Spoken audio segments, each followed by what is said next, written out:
Boa noite, que a paz do Senhor esteja conosco, hoje e sempre, nos alimentando o nosso espírito, que possamos ser fortalecidos essa noite, que possamos sair daqui abastecidos da nossa barriga, para que possamos discernir, que possamos ter força de compreensão, que possamos agalgar dias melhores em nossa vida. Hoje vamos refletir sobre uma frase do Pai Nosso. São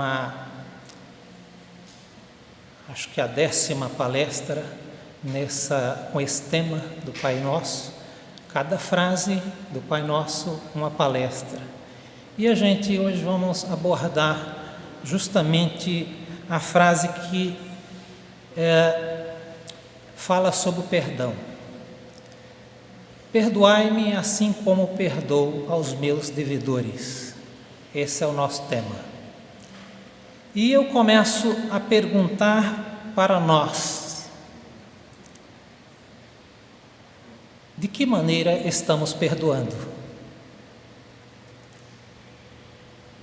Para inculcar na nossa cabeça um pouco desse assunto tão interessante para nossas vidas. De que maneira estamos perdoando? Meus amigos, somos um receptor de energia, somos emissor de energia, a todo instante estamos emitindo energia, como também estamos recebendo. Cada palavra, cada assunto, cada olhar que deitamos nossa vista sobre qualquer coisa, estamos emitindo energia ou captando. E isso tem um resultado durante o dia, durante a vida, nossa própria vida e a vida daqueles que nos rodeiam. Contando uma história, vou começar contando uma história do Chico.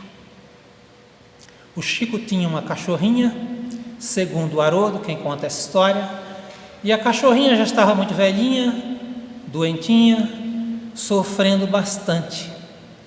Ela gritava a noite inteira e o Chico, com muita paciência, cuidava dela, chegava dos trabalhos, muitas horas, muitos dias, à noite, tarde da noite, e antes de deitar ia cuidar daquela cachorrinha, das feridas, ia alimentar, colocar água, e um carinho muito grande com aquela cachorra.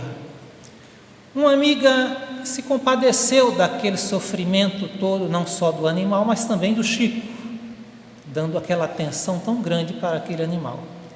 E ela decidiu ajudar o Chico. Ela pensou: eu vou ajudar o Chico, tirar ele desse sofrimento. Acontece que a decisão que ela tomou não foi das melhores. Ela matou a cachorra. E então, quando o Chico chegou, procurou a cachorra e não encontrou. Um cachorrinho, né? Procurou o cachorrinho, não encontrou. E procura daqui, procura de lá, a noite passou. E depois, aquela amiga revelou: olha, sua cachorra, eu resolvi dar um jeito, porque me compadeci do teu sofrimento. Acho que era a melhor condição era sacrificar, e eu matei a cachorra. O Chico recebeu aquela notícia, ficou pasmo, não falou nada, não disse nada, mas ficou muito triste e ficou 3 meses entristecido e sem falar com aquela amiga. Após esse tempo, Emmanuel apareceu para Chico e disse: Chico, você está com uma mancha, uma sombra no teu coração. Você precisa perdoar aquela pessoa. E ele disse: perdoar? Eu já perdoei. Mas de que tipo de perdão? A minha pergunta: que tipo de perdão o Chico já tinha feito?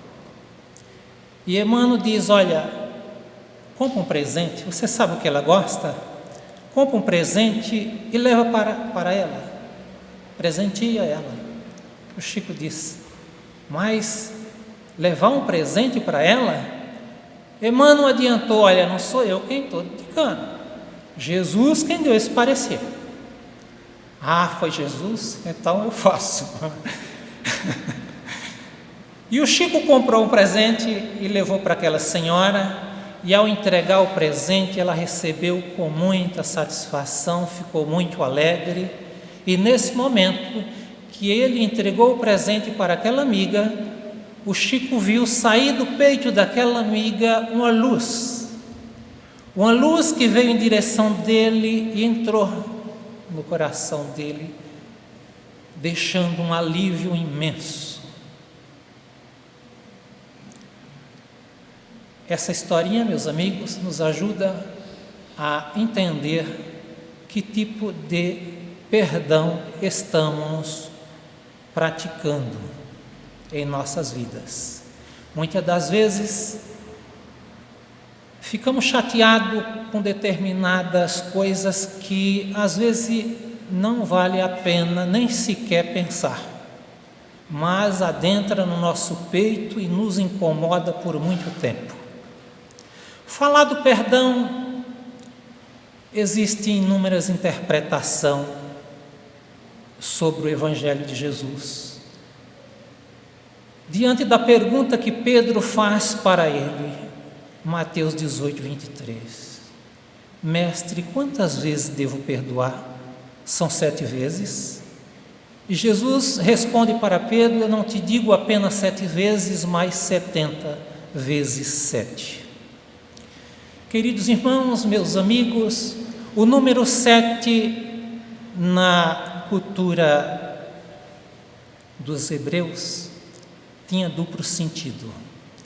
O número 7, ele significa perfeição absoluta, tudo aquilo que corresponde ao número 7 está perfeitamente ajustado, mas também o número 7 significa infinidade, tudo que significa ao infinito, ao número indivisível. Isso tem duplo sentido, afirmo. Perfeição e um número infinito. Pois bem, Jesus não falou isso à toa, porque todas as palavras que Jesus falou para nós, que está no Evangelho, ele já havia dito no Velho Testamento. E então, esse registro está lá no livro da Gênesis, no capítulo 4, a passagem que fala sobre Caim. É um livro simbólico, não devemos interpretá-lo ao pé da letra, porque é um simbolismo muito grande, até o capítulo 9 deste livro. Então, Caim matou seu irmão Abel, desertou, sentiu no peito o mal que tinha feito e na presença de Deus ele confessa: fiz um mal irreparável, agora devo reparar o meu erro, devo viver fugido, com medo de morrer. E Deus disse: quem vingar Caim, quem matar Caim, deve ser vingado 7 vezes. Caim teve filhos, Caim gerou filhos, e esses filhos geraram outros filhos, e na 5ª geração nasceu Meleque. E Meleque confessa às suas esposas: por uma ferida eu matei um homem, por uma cicatriz matarei um jovem. Se a vingança de Caim é 7 vezes, a de Lameque é 77. Daí onde sai, meus irmãos, essa interpretação para Jesus ter essa conclusão do pecado: quantas vezes devemos perdoar? Pois, sendo um número infinito, o perdão deve ser praticado sem limite, a toda hora, todo instante, sem restrição e sem nenhum momento que possa dizer completou o meu compromisso. Não. O nosso compromisso é sempre perdoar a todo momento que formos ofendidos. Por um outro lado, o número é perfeito porque quando o perdão sai de dentro de nós com todo o amor, com toda a caridade, como Jesus indica, ele é absoluto. Livramos-nos realmente da culpa que carregamos. Portanto, cada pecado, cada ofensa que fazemos de nós para com o outro, que parte de nós para com o outro, ou do outro para com nós, tem um peso. E esse peso nos agacha de tanto peso. O fardo não é pequeno. Levamos alguns dias para nos purificar, por isso esse número 7. Dependendo do pecado, ele pode se multiplicar. Pode multiplicar por até 70 vezes 7. Mas, quando Jesus nos alerta sobre isso, ele está nos querendo dizer que o compromisso que temos de perdoar a todo instante o nosso semelhante, ele é tão grande e tão interessante para o nosso próprio crescimento, que é como se fosse a caridade.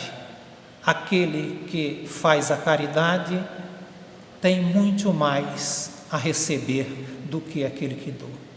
Ou seja, aquele que doa a caridade tem muito mais a receber do que aquele que recebe.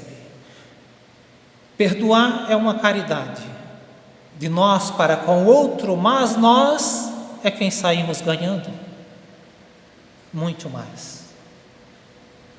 O presente é muito maior para nós, portanto, as nossas ofensas decorrem. Todas as ofensas que recebemos decorrem de dois tipos de vertente. Aquela que não tem precedente, mas aquelas que têm um precedente. Quais são as que não têm precedente?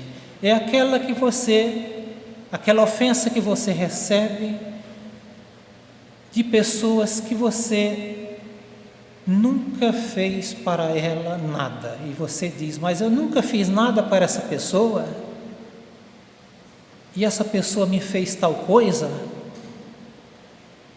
Isso não tem um precedente, porque você realmente nunca fez nada, mas recebeu uma ofensa.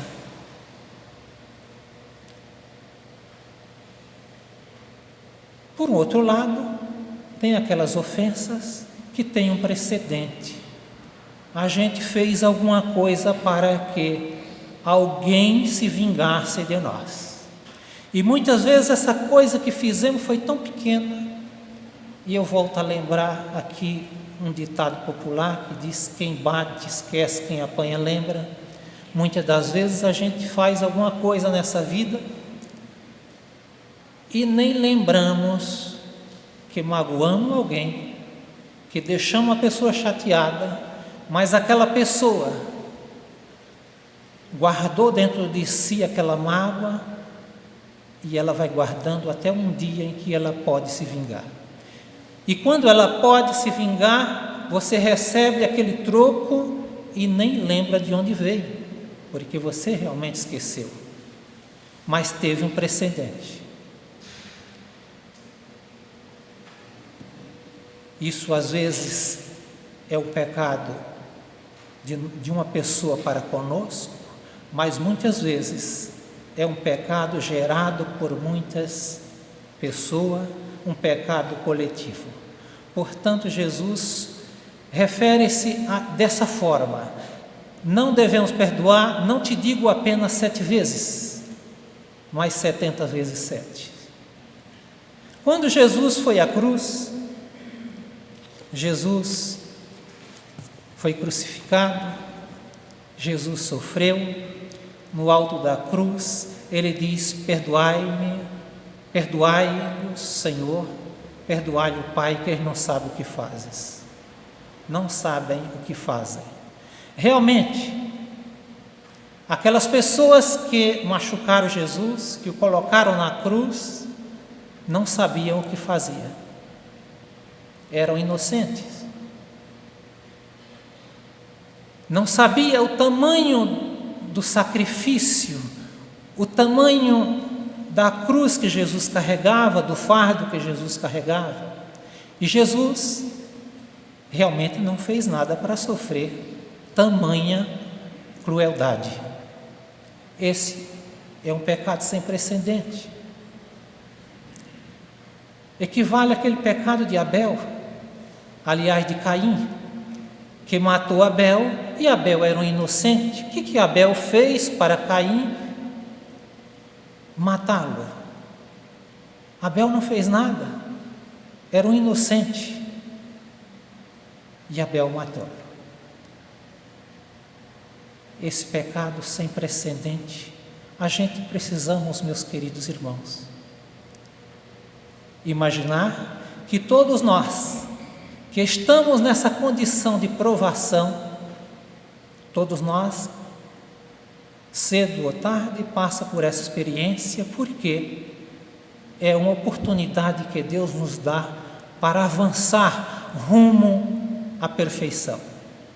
É justamente a prova. E como prova, outros nos vai proporcionar essa oportunidade de crescimento.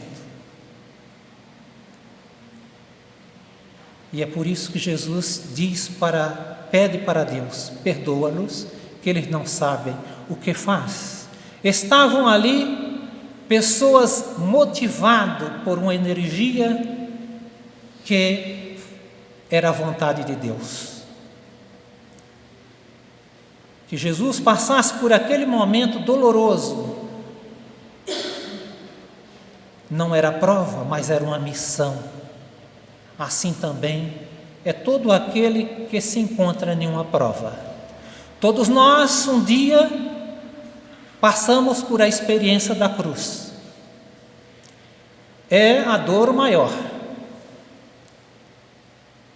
a experiência da cruz.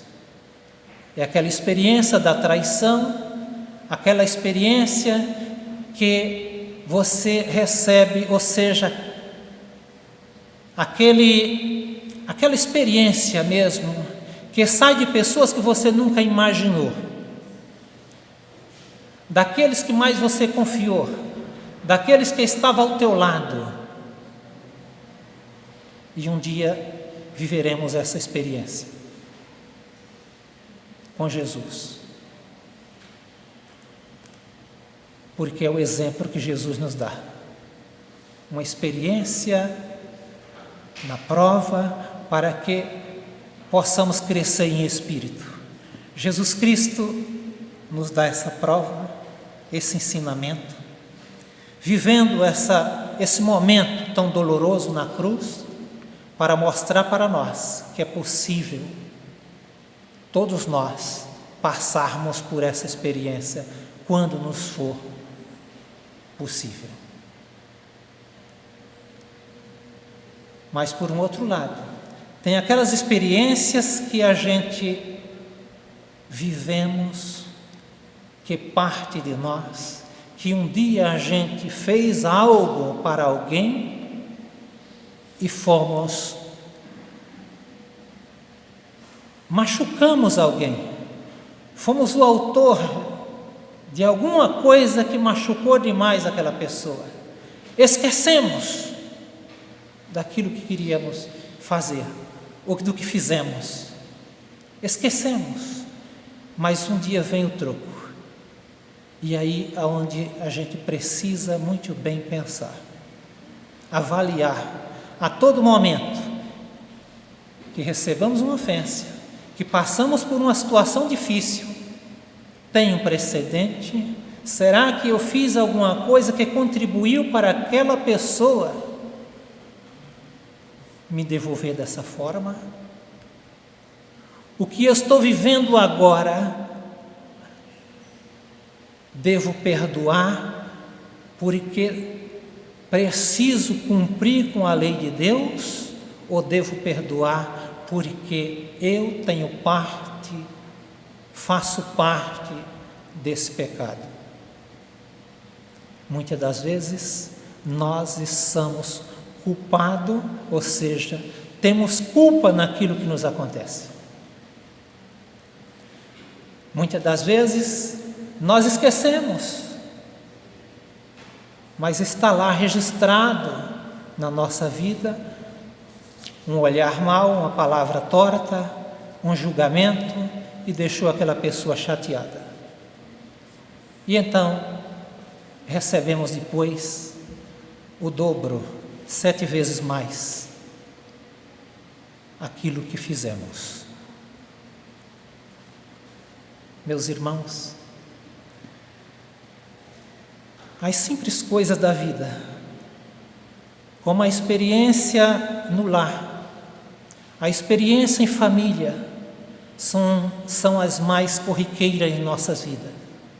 E sabemos que estamos diante de pessoas com as quais os nossos compromissos são maiores. Já nos foi informado pela espiritualidade que o nosso cadinho é justamente a família, é o fogareiro, aquele lugar quente onde pisamos, que às vezes não conseguimos ficar com os 2 pés no chão de tão quente que é.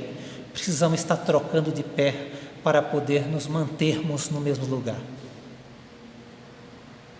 É na família onde estão os nossos maiores compromissos. É na convivência entre os nossos entes queridos. É justamente o contato de pai com filho, de filho com pai, de irmão com irmãos, de mulher com marido, de esposa para com esposos. É justamente aí o maior desafio. Mas Jesus já tinha nos alertado, quando no capítulo 10 de Mateus, ele diz: não pense que eu vim trazer a paz, mas a espada. Vim colocar o filho contra o pai, o filho contra a mãe, a mulher contra o esposo, a nora contra a sogra. Assim os inimigos do homem são seus próprios familiares. Jesus já nos alerta disso. Mas é ali onde nós convivemos, onde vivemos experiências simples, mas marcantes. Eu digo para vocês que a maior experiência de perdão é aquela que Jesus nos deu. Mas eu acredito que a segunda maior experiência de perdão está no núcleo familiar. Porque uma união duradoura entre mulher, esposo com esposa, entre um casal, ela se dá por motivo do perdão. Se os dois não se perdoarem constantemente, não tem vida duradoura, não tem casamento longínquo. A relação de pai com filho é de perdão constantemente, filho perdoando pai e pai perdoando filho.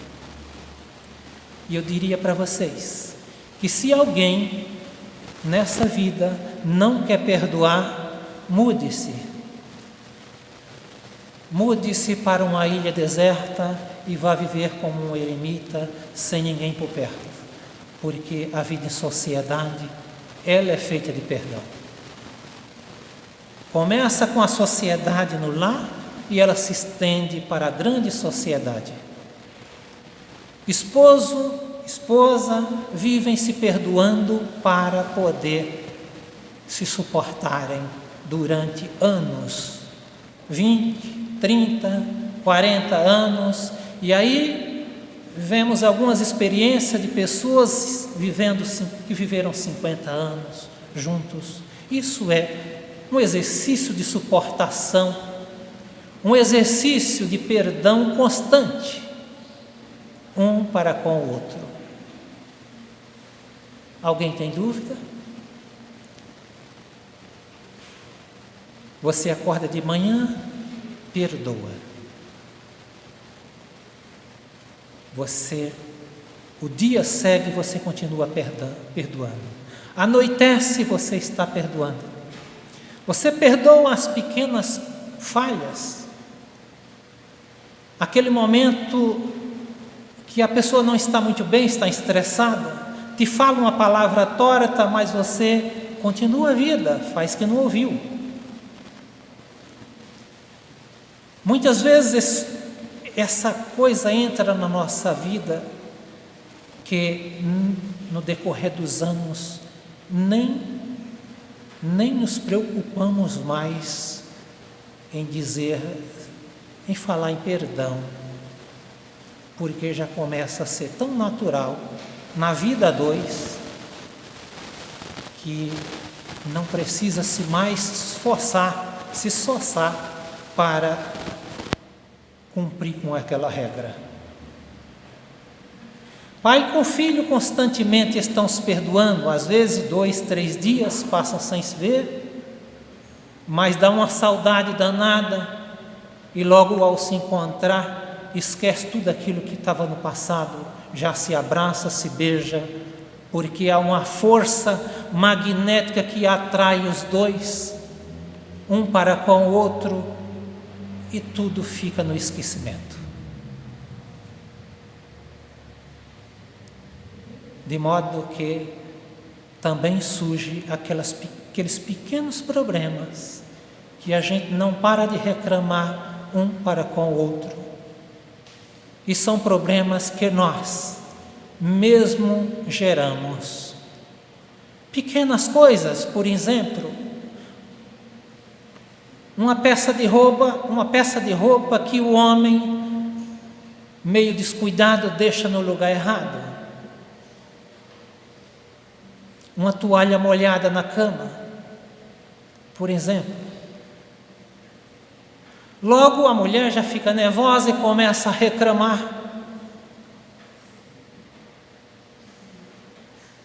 Mas ela não lembra, meus queridos, ela não lembra que quando começaram a união, ela fazia tudo sem reclamar. Tudo fazia sem reclamar. Ele chega do trabalho, deixa a botina no lugar, fedida, ela já bota para um lado,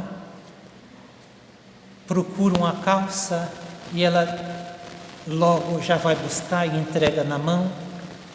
Ele deixa a toalha molhada na cama, ela recolhe. Aquilo entra no costume do homem, de modo que ao longo do tempo é um hábito. Ele não sabe que está fazendo aquilo de errado. E ela começa a se estressar com aquilo e diz: você não sabe que isso não deve ser feito? Só eu dou conta de tudo isso, eu faço tudo nesta casa. E então ele começa a pensar, mas houve um precedente. E realmente ela está reclamando de uma ofensa que está recebendo e não lembra-se que houve um precedente que a culpada é ela mesma. Hoje ela reclama de uma coisa que ela é mesma culpada. A minha esposa está dando risada ali para mim. Veja, eu tenho evoluído. Eu evoluí bastante. Mas ainda é hábito. Muitas coisas ainda é hábito. Mas eu estou me esforçando. Descobri que estou errado. e creio que vou corrigir ainda nessa existência. Mas, meus amigos, são pequenos costumes, pequenos pecados, pequenas ofensas que a gente não se toca, que estamos fazendo mal para alguém. Alguém que nos ama, alguém que está ao nosso lado, alguém que quer nos fazer crescer, alguém que nos impulsiona a todo instante para a frente. Mas você não se dá conta que não está fazendo bem para aquela pessoa, apesar de que ela também não fala. Seria bom que as pessoas também falassem, para que possamos corrigir aquilo que não está correndo bem. Conta uma historinha que o casal dormia constantemente, a mulher no lado direito da cama e o homem no lado esquerdo da cama. Todos os dias ela deita no lado direito e ela do lado e ele do lado esquerdo. Anos vivendo juntos.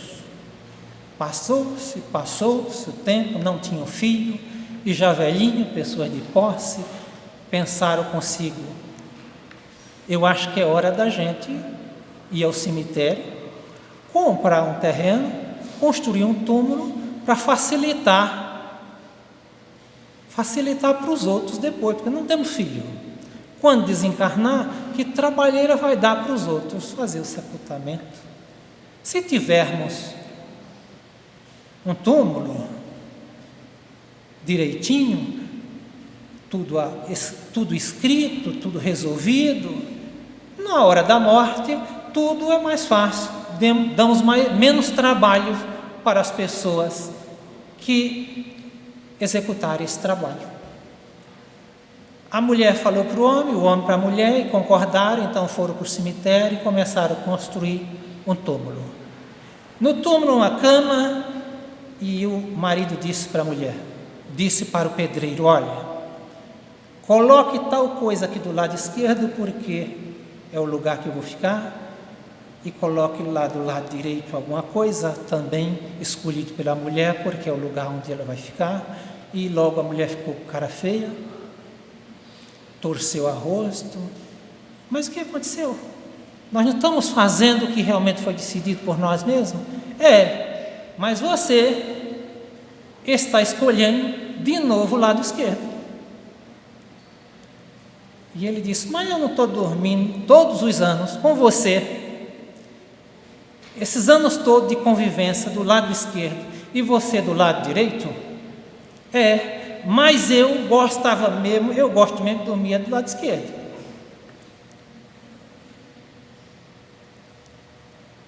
Então, vocês observam que levou a vida inteira para esse casal decidirem, ou seja, decidirem coisas tão simples da vida.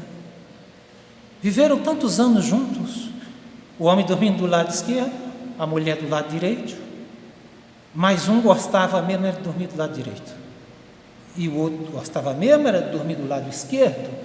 E por que não conversaram antes? Só naquele momento, no final da vida, naquele momento em que mandam construir um túmulo para os dois, é que revelam tamanho desejo. Assim também, muitas das vezes, nas nossas vidas, acontece isso. Durante anos, não dizemos para as pessoas que nos amam, para as pessoas que estão ao nosso lado, o que realmente gosto, o que realmente quero, o que me faz feliz, o que me torna melhor, o que eu gostaria que acontecesse. Muitas das vezes está ao alcance da pessoa que está ao nosso lado realizar aquele desejo para nós, mas nós não falamos, não conversamos, não dialogamos. E isso está na família, muitas das vezes, principalmente nos dias de hoje, em que não se conversa mais, se manda mensagem. Então, é muito interessante que nós possamos conversar um com o outro, que nós possamos resolver os nossos problemas com diálogo, nesse cadinho que é a família, nesse cantinho tão difícil de convivência, onde nós praticamos constantemente o perdão. De que modo estamos perdoando, meus irmãos? Pois o perdão repercute na nossa vida da mesma forma que perdoamos, somos perdoados. Se guardamos rancor, se guardamos muitas coisas no nosso coração, coisa que não nos faz o bem, é necessário que a gente extirpe, ou seja, arranque do nosso ser tudo aquilo que dói, para que possamos nos tornar uma pessoa melhor.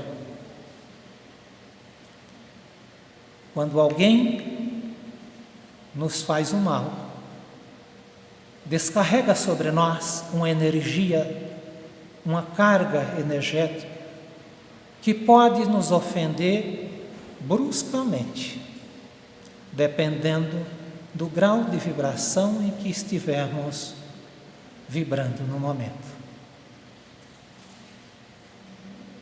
Pode fazer com que percamos o emprego, pode fazer com que desarranje nossa família, pode fazer com que tire-nos do convívio social, mas precisamos ao mesmo tempo lembrar: o mal que recebi teve um precedente. Será que eu cometi algum erro lá atrás, ofendi essa pessoa, de modo que agora estou recebendo esse troco? Quando isso acontece, o nosso compromisso é muito maior do que imaginamos.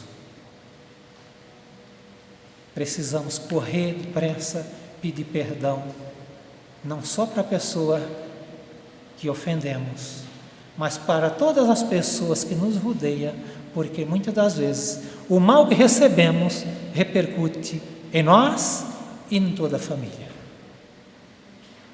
Portanto, quando Jesus diz: não perdoai apenas 7 vezes, não te digo apenas 7 vezes, mas 70 vezes 7, podemos lembrar justamente desse perdão, ou melhor, desta ofensa com um precedente. Algo que temos culpa. E Jesus nos diz: se vocês perdoarem os vossos inimigos, o vosso Pai que está no céu também vos perdoará. Mas se vocês não perdoarem a quem vos ofendeu, a quem vos tem ofendido, o vosso Pai que está no céu também não perdoará vocês. Que possamos, meus queridos irmãos, pensar nessas palavras do Mestre Jesus e avaliar a nossa vida, onde que eu me encaixo dentro dessa escala que Jesus nos dá. Como reflexão, o perdão que estou recebendo, ou melhor, a ofensa que estou recebendo, ela precede de algo que eu ignoro e que realmente você é inocente, ou precede, ou é um pecado que precede de algo que você realmente tem culpa.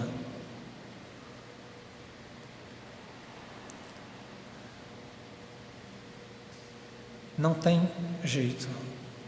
A única coisa é perdoar. Seja de uma forma ou seja de outra, saiamos ganhando quando praticamos o perdão. Que Deus nos abençoe, que o Senhor Jesus esteja sempre conosco, nos fortalecendo, nos trazendo a paz de espírito, e que possamos, com as palavras de Jesus, ser fortalecidos na fé e corrigir os nossos problemas para que os nossos dias tornem um pouco mais fácil. Obrigado pela oportunidade, que Deus nos abençoe.